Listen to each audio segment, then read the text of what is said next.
The land around Black Hollow had a way of keeping secrets. The wind that swept across its dry plains carried the sound of nothing, just the rattle of brittle grass and the faint whisper of dust against old wood. On the edge of that quiet stood a small ranch, half-eaten by time, where a woman named Clara Boone lived alone. Folks in town called her the widow, with that mix of pity and distance reserved for someone who had already been buried once by life. She wasn't much for company. She rode into town once a week, quiet as a shadow, buying only flour, coffee, and feed before heading back toward the desert rim where her ranch sat. Her eyes, gray and unreadable, never lingered on anyone longer than courtesy demanded. She said thank you and good day in a tone so polite it carried no hint of the storm that once lived behind it. They said her husband had died in a stagecoach robbery some years back. Bandits had ambushed the Santa Fe run, shot the driver, and left Eli Boone dead among the smoking wreckage. Clara had been in town that day, waiting for him to return.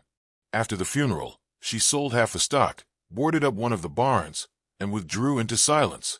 Her ranch lay 5 miles from the nearest neighbor, where the land rose into a ridge of wind-carved sandstone cliffs. Every morning she would step out before sunrise, her long dress trailing through the dust, to tend the horses. There was a bay mare named Bramble and a mule that answered to Jed. She spoke to them sometimes in that low, steady voice of hers, the kind that felt like it belonged to someone who'd stopped expecting answers. By mid-morning, she'd mend fences or haul water from a well, her sleeves rolled to the elbow, arms sunburned and strong. At noon she'd rest under the porch shade, drinking black coffee, her eyes drifting toward the far horizon where the canyon cut the earth in two. Beyond that was emptiness. She liked it that way.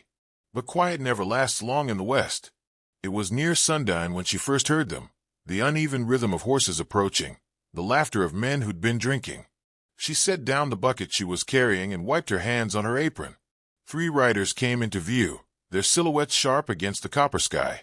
Dust hung around them like smoke.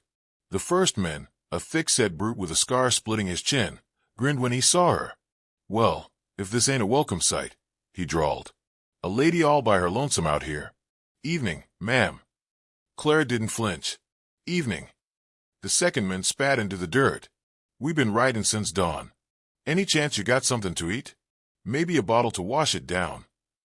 "I've got bread and stew," she said evenly. "No whiskey." "Ah, now, that don't sound hospitable," the first one said. "We're parched. You must have something put away for guests."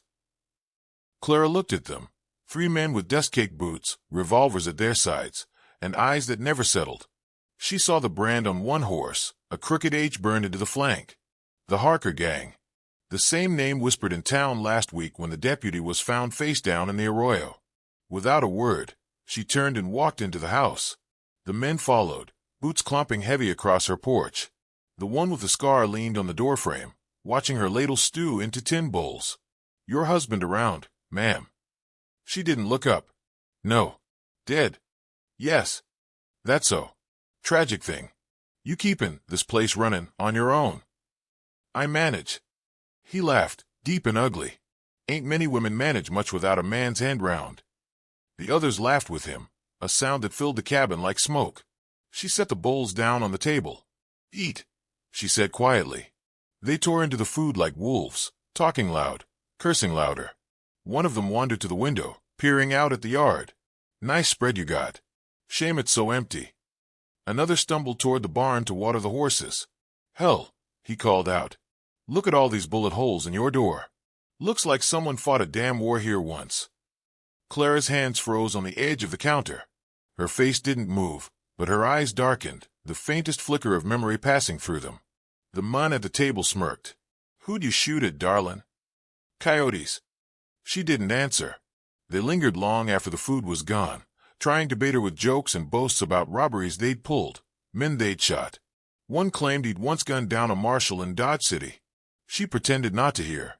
When they finally mounted their horses, the scarred man tipped his hat with a mock bow. "Much obliged, Widow Boone. Maybe we'll visit again when we're feeling lonely." "Ride safe," she said, voice calm as glass. They laughed as they rode off, their laughter fading into the canyon. Clara stood in the doorway until they were just specks against the dying light. Then she closed the door and locked it. Inside, the silence pressed close again. The air smelled of sweat and gun oil. She walked across the room, knelt beside the hearth, and lifted the loose floorboard hidden under the rug. Beneath it lay a small wooden chest, plain, worn, and scarred by fire along one side. Her hands trembled slightly as she drew it out. She lifted the lid. Inside, wrapped in oilcloth, rested a Colt Navy revolver, gleaming even in the dim light. Beside it, a tarnished marshal's star, edges blackened by time. For a long moment she just stared at them. Then she reached out, tracing the metal of the star with her fingertip, the way someone might touch a scar they've carried too long. A whisper escaped her lips, low but steady. "You took my peace once. You won't take it again." She rose, slow and deliberate. Outside, the wind had picked up, sweeping through the yard and bending the dry grass flat. The sky had deepened to crimson, the kind of red that seemed to promise blood. She lit the lantern, went to the barn, and began to saddle Bramble. The mare stamped lightly, sensing something in her tone. Clara tightened the cinch strap, adjusted the bridle, and slipped the revolver into the worn holster hanging from her hip. Her dress caught the lantern light as she turned toward the horizon. Over the ridge, the moon began to rise, huge and red as a fresh wound, washing the land in its ghostly glow. Clara Boone, the quiet widow of Black Hollow, swung into the saddle. And for the first time in years, she rode not to flee the past, but to hunt it.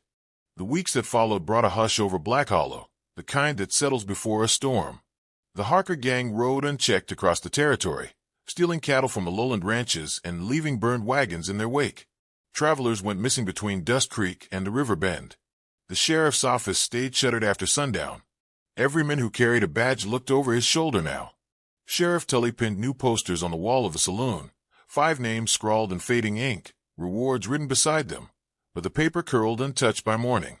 "Ain't worth dying for," someone muttered, and the rest agreed. Law had become a word men whispered but no longer believed in. Clara Boone watched it all from a distance. She came to town only when she must, her face half hidden by a worn bonnet, her eyes scanning faces in silence. One morning, long before dawn, the blacksmith found her waiting at his forge. "Need some iron?" he asked, half startled. "Ammo casings," she replied softly. .36 caliber. Clean ones. He frowned. "Ain't much call for those no more. You planning on hunting?" "Something like that." She left a few silver coins on the counter and was gone before the sun broke the horizon. After that, she moved differently, quiet, deliberate, with a purpose that made the dust seem to part around her. Neighbors sometimes saw her riding the ridge trails at twilight, her coat drawn close, her horse silent beneath her.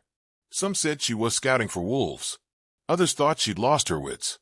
Only Clara knew she was mapping routes, measuring distance, watching shadows cast by the men who had once taken everything from her. When night fell, she sat by the fire with her revolver laid out in pieces on the table. She cleaned it with a patience born of old habit, the movements muscle-deep, rehearsed through years she had tried to forget. Every click of the cylinder, every glint of polished steel pulled her further back, to the time before the widow, before the silence. She could still see Eli's hands, strong and steady, teaching her to aim. "Don't shoot to kill, Clara. Shoot to end it." He'd said it on the day they pinned a star on her chest. They had ridden side by side as U.S. Marshals, chasing outlaws through the dry canyons of Arizona Territory. He was the steady one. She was the quick draw.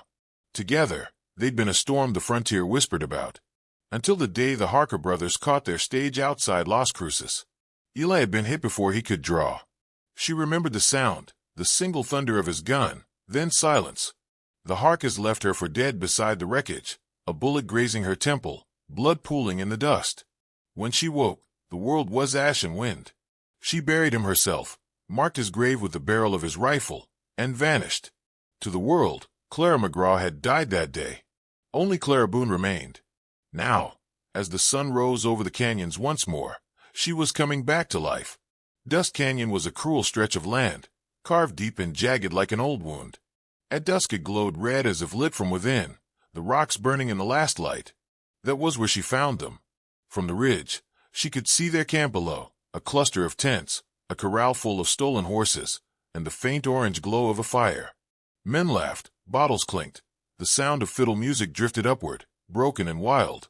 She lay flat against the rock, her eyes narrowing as she counted. 6 men.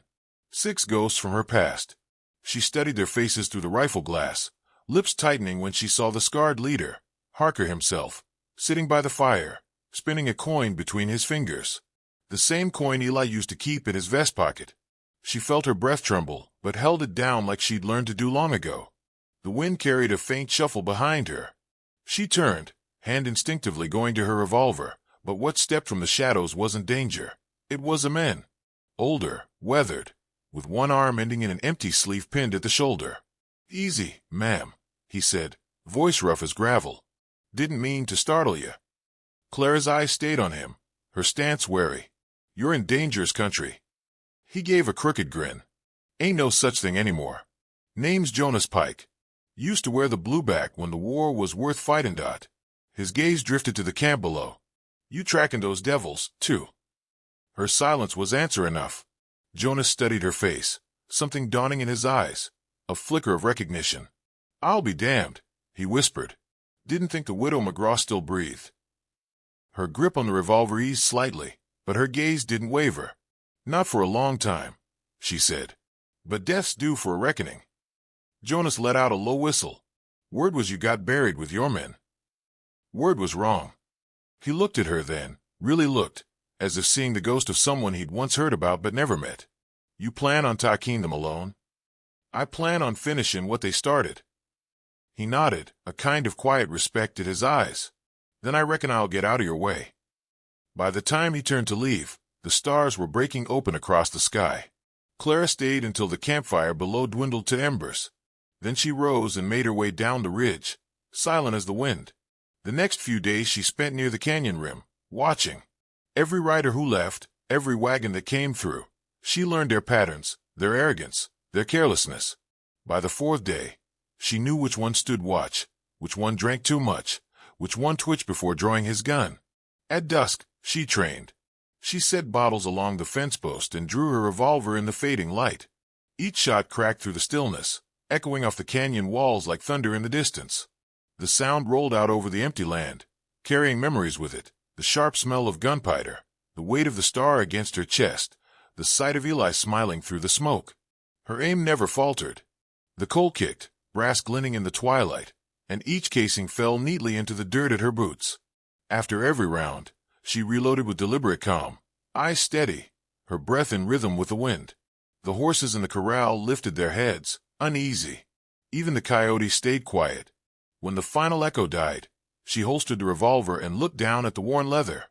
There were already faint scratches there, marks from another life. Slowly, she took her knife and drew 6 clean notches into the edge, one for each man who had lived too long since that day by the stagecoach road. The blade caught the last glimmer of light as she finished. Far to the east, lightning forked across the sky, illuminating the black ridges of Dust Canyon. The wind shifted, carrying the smell of rain and iron.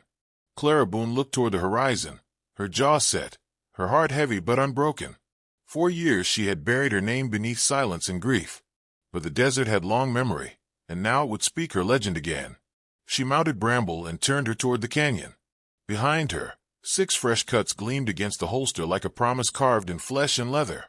The storm was coming, and this time, she would be its heart. By the end of that week, the talk in Black Hollow had turned sharp as barbed wire. Word drifted from the saloon faster than smoke, how the quiet widow on the ridge had sent Harker's riders away hungry and humiliated. Men leaned over whiskey glasses and muttered about her nerve, about how a woman alone should have known better. Someone laughed that Harker wouldn't take kindly to being denied by a widow. Someone else said he'd already promised to teach her a lesson. The piano in the corner stopped playing then, and the room fell still. Nobody said her name aloud after that. By midnight, the desert had gone silver under the moon. The wind had died, leaving only the sound of crickets and the creak of saddle leather. 6 riders came through the mesquite brush like shadows, their horses muffled with rags over the hooves. Their leader, a heavy man with a jagged scar across his cheek, raised a hand. "No noise," he hissed. "We do this clean. Quick." From her window, Clara Boone saw them long before they reached the gate. She'd been sitting by the fire, her revolver laid across her lap, eyes fixed on the dancing flames. The martial star gleamed faintly on her chest, its surface worn but polished clean. The air smelled of ash and oil. She did not move when she heard the faint whinny of a horse beyond the ridge. She'd been waiting for that sound all night. The clock on the wall ticked slow and steady. She rose and crossed the room, her steps soft as breath. The Colt rested in her right hand, her fingers relaxed around the grip. Beside the window, the curtain stirred from the draft, revealing a thin sliver of the night outside. The moonlight lay over the yard like milk, painting everything in shades of bone and shadow. A coyote barked once in the distance. The horses snorted. Then silence. The first man reached the porch, his boots brushing the dust from the boards. Another circled wide toward the barn, his outline moving through the pale grass. The leader crouched by the door, whispering orders under his breath. The wood creaked as he lifted his boot. Inside, Clara reached for the lamp. With one soft exhale, she blew out the flame. The cabin fell into darkness. The door burst open. Gunfire cracked like thunder. The first man threw caught a bullet clean through the throat, falling before he knew he'd been hit. The second dove for cover, firing wildly into the black. Sparks flew from the stove as bullets ricocheted. A third man ran from the porch toward the barn, shouting that she'd gone outside. His voice didn't carry far before it was cut short by another shot. Sharp, deliberate, final. The leader cursed, his breath ragged.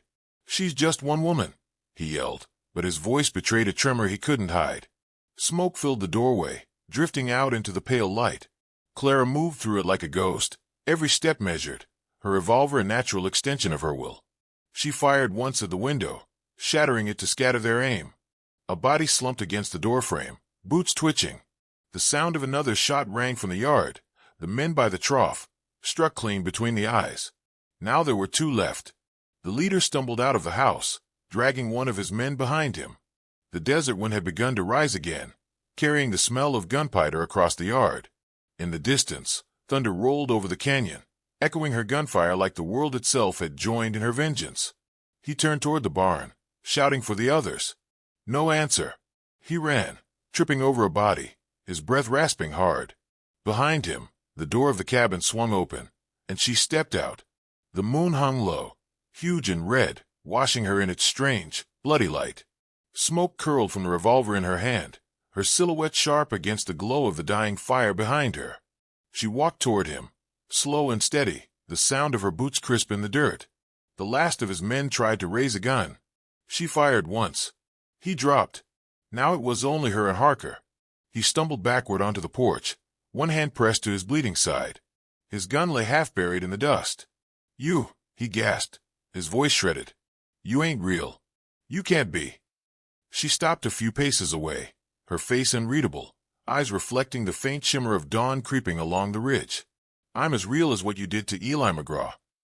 Recognition flickered at his eyes, followed by something close to fear. "McGraw's dead," he whispered. "Eli is." She raised her revolver, the barrel steady, her breath even. But his law still rides.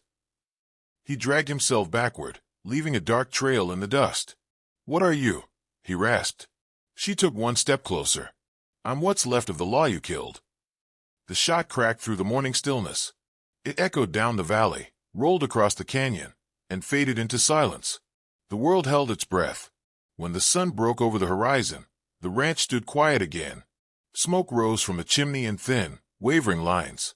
6 bodies lay scattered across the yard, the shadows long and twisted. Clara holstered her revolver and walked to the trough, dipping her hands into the cold water. The ripples caught the first gold light of dawn. She looked down at her reflection, ashen, tired, unshaken. The badge on her chest gleamed once before she tucked it into her pocket. Then she turned toward town. By the time she reached Black Hollow, the church bells were ringing. People stepped out from doorways, their eyes wide as they saw her coming. Her dress was torn, her boots caked in dust, the revolver still faintly smoking at her side. She didn't look at them, just kept walking, her face calm, almost peaceful. The sheriff stood on the boardwalk, hat in hand, words dying in his throat. He looked past her to the trail behind, where the vultures already circled over the ridge. Clara stopped in the center of the street, the wind stirring her hair. For a long moment, no one spoke. Then the old church bell tolled again, louder this time, echoing across the waking town. She turned her gaze toward the horizon where the sky burned with the color of a new day. And without a word, she walked on, leaving the whispers and the awe behind her, her legend carried on the wind. By the time the sheriff's posse reached the ridge, the smoke had thinned into the pale gray of morning. The air was sharp with the smell of gunpowder and death. 6 bodies lay scattered across the yard, some face down in the dust, some slumped against the porch. Crows already circled above them, their cries echoing over the silent hills. Sheriff Tully reined at his horse, the leather creaking under his weight. "Lord Almighty," he muttered. "Looks like the war came back to Black Hollow." He swung down from the saddle, boots sinking into the blood-soaked dirt. The other men hung back, rifles half-raised, eyes darting toward the house. The door was open. The faint glow of a dying fire flickered within. Inside, Clara Boone sat in a wooden chair beside the hearth, her hands folded neatly in her lap. Her dress was torn at the sleeve, streaked with smoke and ash, but her posture was calm, eerily composed, like someone long past fear. The martial star rested on her chest again, its surface dim in the morning light. She looked up as Tully entered, her gaze steady. "They came for a widow," she said quietly. "They met a marshal." Tully stood still for a long moment, hat clutched in both hands. "You did this alone?" She gave a faint nod. "They left me no choice." Behind him, one of the townsmen whispered a curse under his breath. Another crossed himself. The silence that followed was heavy, filled only by the crackle of the fire and the slow ticking of the clock on the wall. Tully's eyes drifted to the badge on her chest. He had seen it before, years ago, pinned to the uniform of a man named Eli McGraw, one of the finest marshals ever to ride the borderlands. The man who'd been gunned down by the Harker brothers outside Las Cruces. The man whose widow had disappeared the same day. It struck him then like a revelation breaking through fog.